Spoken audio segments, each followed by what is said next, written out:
Let's go to another big issue, long-standing issue that we haven't talked about for a few days, and I want to catch up with Alan Moran from Regulation Economics. He joins us from Melbourne. Alan, you responded to me when I wrote about the renewable energy transition a few weeks ago, and I suggested that there's all sorts of costs involved here, but I said that in terms of what our tax dollars how much of our tax dollars have been spent directly on the transition, I said at least $20 billion. Now, you've corrected me, so I've underestimated that by probably 30%. You reckon we've already spent in direct tax dollars $30 billion on this transition? I think at least that, actually, Chris. We started off pretty small back in 2006. It was like $400 million a year. But we've added to the programs and expanded the existing programs, and there's any number of acronyms of new programs of the CEFC, ARENA, a whole lot of others. You add them all up, and the government doesn't do it for us, used to do it, but it doesn't do it for us. You add them all up, and we're presently spending at the rate of $15 billion a year. So basically, we've trajected up, and I would say we would have spent at least $30 billion so far, and the trajectory is all going upwards still. We haven't seen any renewables produced in Australia which have been produced without a subsidy. The subsidy is at least 50% of the price that they receive.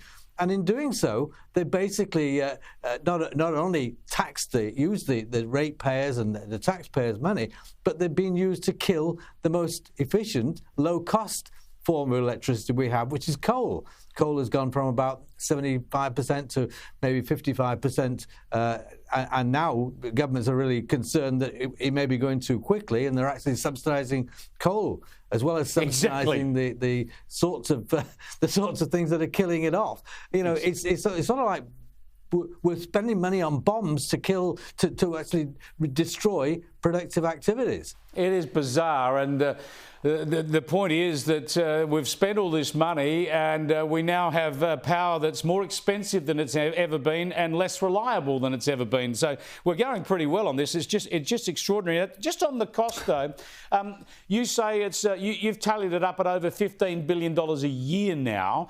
I'm old enough to remember going back a decade or so, governments would boast about their total spend on climate and renewable energy. They would say we're spending $5 billion this year or whatever. Have governments started to become embarrassed about the spend because they don't collate it all together for us anymore? You bang on the nail there. I think that's dead right. Until about 2011, 2012, there was items in the budget which he totted it all up and said there's all this happening and that's happening, and you could easily identify it. Now it's dispersed over, there must be 2 dozen or 3 dozen different programs, and some of which are not clearly identified as what the cost would be, and some of them go into the future and you can't really identify from year to year. It does not make it easy to understand, and one would imagine that governments are embarrassed. Yeah, they must be, and that's why we're grateful to people like you who actually tally it all up for us.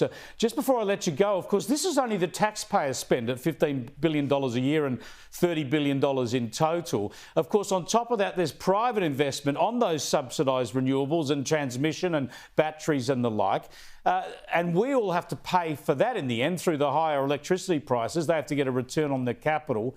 What is the total private spend so far, do you think? Is it over $100 billion? Oh, it would certainly be over that. And the interesting thing is that it's private spend to actually increase our costs. And I think it was the chairman of the CEFC, one of the soft loan outfits that lend to these things to the private sector, said, oh, we're not crowding private money out, we're crowding it in. In other words, we're bringing private sector investment into something which is highly suboptimal, in fact negative value in terms and we think that that's a good thing. At least the government's appointees think it's a good thing. Strange. Essentially, we are cannibalizing investment capital to actually kill off efficient investment and productive investment.